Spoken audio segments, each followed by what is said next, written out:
So let's start the bike here. So you just start it very simply by turning the on key on.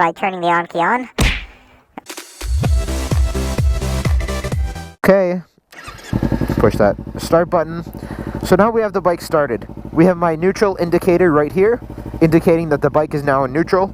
So if you wanted to start moving on this bike, you would have to first get on the bike. You would want to put the kickstand up, and then now you can't really go anywhere neutral, because you can imagine neutral as when the clutch or the gears is not connected to the engine. So it's over here, regardless of what's going on over here. If it's in neutral, it's not making contact. There will be no transmission of power to the wheels of your bike when it's in neutral. So when it's in neutral, you can pull the throttle and you can get the engine spinning there, and you can see the RPM is increasing, but obviously nothing is happening to the bike. Okay, so if you want to get the bike moving, you're going to have to engage the clutch here. You're going to want to click down on this. So if you notice the down motion, ready? Okay, so you see it clicks down, you hear an audible clicking noise. My neutral light is now off, so my bike is now in first gear. But first gear is not yet engaged because I still have my clutch lever in. So what you want to do is you want to slowly release your clutch, and you want to first of all find where the friction point of your clutch is. Now, each clutch has what they call a friction zone, which is the area of your clutch your clutch pull in which it will start to engage. So a lot of the time, clutches won't engage this whole entire time here. It's not practical. By the way, I just clicked it into neutral. I'm showing you this. So there will usually just be a range of motion, maybe between here and here. So this whole first motion maybe won't mean anything on your bike. And it may just be this last little bit right here that is actually when it engages on your bike. But you need to experiment with that. And the best way to experiment with that is to be stationary just like this. You're going to want to click your bike down into first gear again while your clutch is still engaged. Then you can start to very slowly let out on the clutch. And you see, the bike's actually moving on its own. I'm in the friction zone. It's not fully engaged, but it's starting to engage, okay? And you can slow down with your right brake lever here, which is your front brake lever.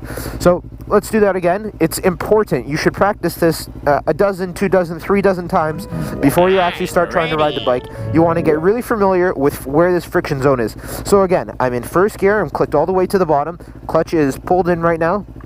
I want to slowly start letting the clutch out. Oh, look at that. See, the bike's moving on its own now. And that's how you know we're in the friction zone. Okay?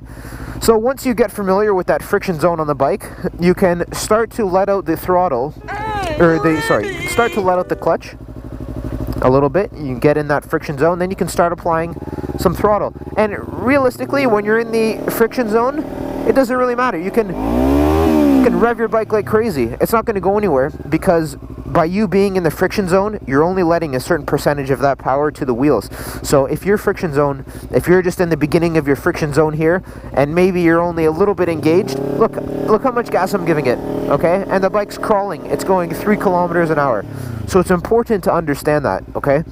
Once you understand the friction zone and you have a feel for where it is, the most important thing you can do as a new rider is you can master your clutch control, because when you do this, it makes riding become very smooth. So your transitions from stop to go will be very smooth, and you won't be stalling the bike because you'll be familiar. The way you stall your bike is if you release this clutch lever too fast. Now, I'm going to do it on purpose here. So we're in first gear here, and this is what's going to happen if you release the clutch lever too fast. You go past the whole friction zone and you engage it fully right away. It's going to go like this. Release, release. Oh. Release, release. Oh. The bike dies, okay? So that's what happens when you stall your bike, and that's what you're going to want to try and avoid. So you need to master this clutch control to allow yourself to release it smoothly enough till it gets to the point where it's fully engaged without stalling the bike. So that's what you need to understand here.